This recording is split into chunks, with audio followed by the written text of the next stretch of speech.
Olá pessoal, vamos aqui para uma aula sobre interfaces e mídias digitais. A gente está falando sobre linguagens, né, no ambiente das mídias digitais, e um dos elementos mais importantes da linguagem, né, dessas linguagens, dos ambientes das mídias digitais, diz respeito às interfaces, a forma como a gente encara esse intermediário entre o que vemos, ouvimos, sentimos e recebemos essa linguagem digital. Então, o nosso processo hoje é uma aula que vai tratar justamente disso, né, analisando isso sobre um prisma muito mais prático, né, muito mais próximo do que a gente tem no nosso dia a dia. Tá? Então, nós vamos trabalhar um pouquinho essa questão da interface, vocês vão ver que isso está muito mais presente na vida de vocês do que vocês próprios também imaginam. Tá? Bom, deixa eu tirar aqui o vídeo para ficar melhor. É o seguinte, analisando de uma maneira bem fria, né? Isso eu estou partindo aqui do livro Teorias das Mídias Digitais, Luiz Mauro de Sammartino. Analisando isso de uma maneira bem fria, uma boa parte da nossa vida contemporânea gasta olhando para as telas, né? Uma outra parte a gente usa olhando o quê? Apertando o botão, né? Então, assim, são duas atividades, olhar para a tela e apertar o botão. E quando eu falo botão, eu estou falando assim de apertar mesmo na tela plana, né? Essas duas atividades estão no centro de uma reunião de elementos fundamentais para as mídias digitais, para que as mídias digitais pudessem se tornar presentes em todos os momentos do cotidiano. Isso diz respeito às interfaces. Então, ou seja, a nossa vida cotidiana é marcada pelos olhos na tela e pelos apertos de botões. Estamos sujeitos a essa presença constante das mídias digitais na nossa vida, né? Isso tem a ver, então, com a questão da interface. Uma primeira definição, o que são as interfaces, né? As interfaces, elas são os elementos de ligação entre as máquinas e os seres humanos, né? Que estão operando essas máquinas, obviamente. Mas a interface vai permitir uma interação muito imediata entre esses dois elementos, a pessoa e as máquinas, de maneira, na verdade, que vai fazer com que os seres humanos consigam fazer o que eles precisam e as máquinas o que elas devem fazer também, né? Ou seja, o processador da máquina e o cérebro humano são, em termos de uma composição, muito diferentes, né? Pelo menos são até agora, segundo o Luiz Mauro, e é necessário que haja, então, pelo menos um elemento intermediário para que essa interação aconteça, né? Algo que permita que ambos, metaforicamente até mesmo, né, falando, que eles conversem, entre aspas, né, entre si, e essa é uma utilidade muito mais básica, então, da interface. É o ponto de contato entre humanos e máquinas, no qual, de fato, então, ocorre a única interação entre ambos. Fora isso, todo o resto do processo acontece em espaços muito mais inacessíveis entre si. E aí, assim, tanto da parte do ser humano como da parte das máquinas, o que acontece nos nossos neurônios, o que acontece dentro dos chips do computador são situações que nós não conseguimos enxergar direito, né? Numa cultura, então, na qual essas mídias digitais ocupam um lugar muito privilegiado, as interfaces estão embora a gente não conheça esses elementos secundários, essas interfaces estão muito presentes o tempo todo ao redor dos indivíduos, intermediando essas relações de várias formas. De alguma maneira, a gente consegue, então, entender que seria possível dizer que os sentidos humanos são as interfaces do cérebro em relação ao mundo exterior. Entende isso? Não?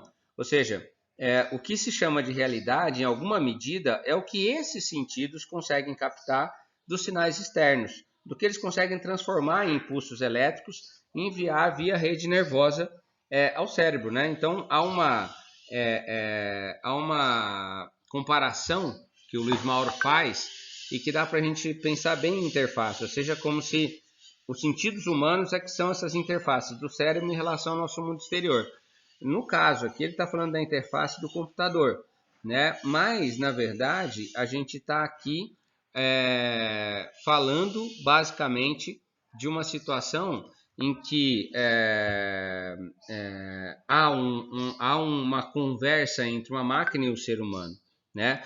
O Nicholas Gaines e o David Beer, num livro chamado New Media, né, eles colocam que as interfaces são pontos de contato entre sistemas que são totalmente diferentes, né? Então, é necessário que haja esse intermediário, algo que permita essa conversa, como a gente já falou, né?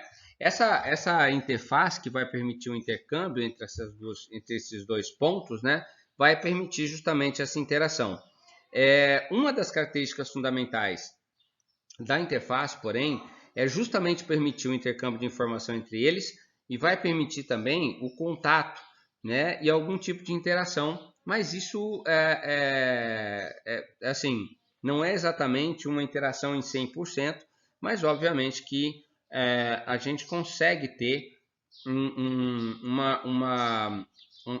perceber que algo ali acontece, né? Garante, na verdade, que os elementos, sistemas ou pontos de uma rede possam se relacionar com outros, e aí vai ter justamente a criação de novos vínculos e novos contatos. Quando a gente viu a questão da remediação, né, do Walter do Grusin, em que ele fala que chamam de transparência, né, a interface, ou de invisibilidade, ou seja, elas vão permitir uma interação de tal maneira rápida e de tal maneira dinâmica com os equipamentos digitais que os usuários acabam muitas vezes não reparando na existência das telas e até mesmo incorporando essas telas no dia a dia, né? E acabam concentrando-se basicamente nos conteúdos que são oferecidos, né? Mas, no fundo, né, o que a gente está vendo aqui é também uma relação que acontece, então, com mais propriedade, com mais firmeza. Quando uma pessoa acaba deslizando o dedo numa tela, né, de touchscreen,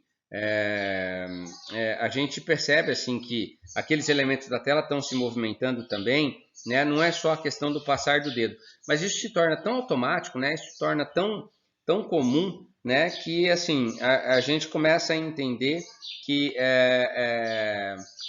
essa relação, né, dos seres humanos com as mídias acaba dependendo em boa medida das interfaces disponíveis para isso.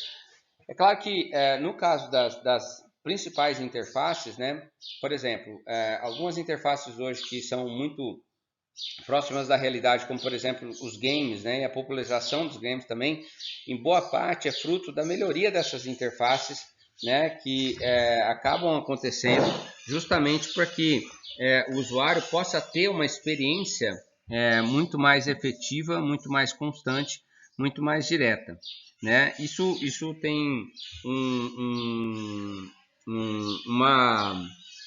uma evolução muito rápida, né? Quando a gente está falando hoje, por exemplo, do FIFA 5, né? Do PlayStation, do FIFA 21 no PlayStation 5, aliás, a gente percebe ali uma realidade muito fantástica, né? Isso muito diferente dos primeiros videogames, como por exemplo os Ataris na década de 80, né? Na década de 80 tinha um jogo do Atari chamado Futebol. A gente tinha ali algumas figuras humanas meio estilizadas assim que se moviam muito lentamente na tela, né? E disputavam uma bola que na verdade era quadrada. Até você vê, né? Não tinha lateral, não tinha escanteio, não tinha goleiro, não tinha nada. Mas hoje a gente tem praticamente uma reprodução muito, muito perfeita de um jogo de futebol, quando você vê esses jogadores, inclusive assim, situações de campo, né, situações de momento ali entre os jogadores, em que a gente praticamente acaba perdendo a noção de que aquilo é de fato uma situação de game, né? Ou seja, que a gente começa a perceber que não é tão uma realidade, mesmo no sentido físico da palavra. E isso tem muito a ver com a questão das interfaces, né? Ou seja, a simplicidade dessa interface, que na verdade é uma simplicidade complexa também, né? Acabam principalmente permitindo que a gente tenha essa percepção. As telas digitais hoje, gente, como a gente está falando aqui dos games, né? Elas estão entre as principais interfaces contemporâneas e assim, boa parte do que a gente entende de informação, de dados, e ao mesmo tempo, em alguma medida também de vida pessoal, de conhecimento, acaba sendo recebido pela interface. Se não houvesse a interface, a gente estaria bem perdido, né? É na superfície justamente dessas telas que algumas das principais formas de interação, né, acaba acontecendo, né? Ou seja, para a maior parte das pessoas, segundo Lauro Martino, a presença no cyberespaço acontece a partir de uma tela digital, a partir da qual se interage com outros indivíduos igualmente conectados a partir de teclados e telas, em alguns casos fone de ouvidos e também microfones, né? Numa última análise, segundo o Lauro Martino, um indivíduo que está conectado no cyberespaço está de fato olhando, na verdade, né, ele coloca muito isso, ele está olhando para uma tela digital plana no qual alguns ícones, alguns caracteres, algumas imagens, fotos, vídeos são construídos por uma interface gráfica, né, altamente sofisticada, obviamente, que vai interagir com as pessoas que estão em outro ponto do planeta, olhando também para uma tela, apertando as mesmas teclas, apertando os mesmos botões, né, ou seja, levando isso para uma última consequência, né, essas telas digitais, elas estão então presentes em todos os lugares, né, estão entre as está dentro da nossa realidade, né? E elas realmente interferem no nosso dia a dia, mesmo que a gente não perceba isso, né? O Gaine e o Beer, né, que escreveram um livro, o Nicholas Gaine e o David Beer, que escreveram um livro New Media, eles dizem o seguinte, que eles não têm medo de indicar, de dizer, né, na verdade, que as interfaces usadas pelas pessoas para entrar em contato com as mídias digitais, sejam telas planas, teclados virtuais, os fones de ouvido, os óculos 3D, os microfones, acabam criando um contato entre a máquina e o ser humano muito mais próximo da integração. Será que a gente vai ter essa integração futura mesmo, de fato? Caminho, né, para se pensar, por exemplo, na experiência do ciborgue, né, no qual interfaces que a gente ainda não tem, mas enfim, nos filmes aí a gente tem de monte, né, interfaces que vão permitir uma interação imediata entre o sistema do corpo biológico nosso, do ser humano, e o sistema integrado de peças do computador, né? Isso é muito o ciborgue mais famoso que a gente tem no cinema é o Exterminador do Futuro, né? Então essa questão, essa realidade, né? Será que ela vai ser como, né? Será que ela vai ser muito real? Será que ela vai ser uma realidade que nós vamos principalmente perceber, e o quanto isso acaba interferindo de fato nas nossas vidas?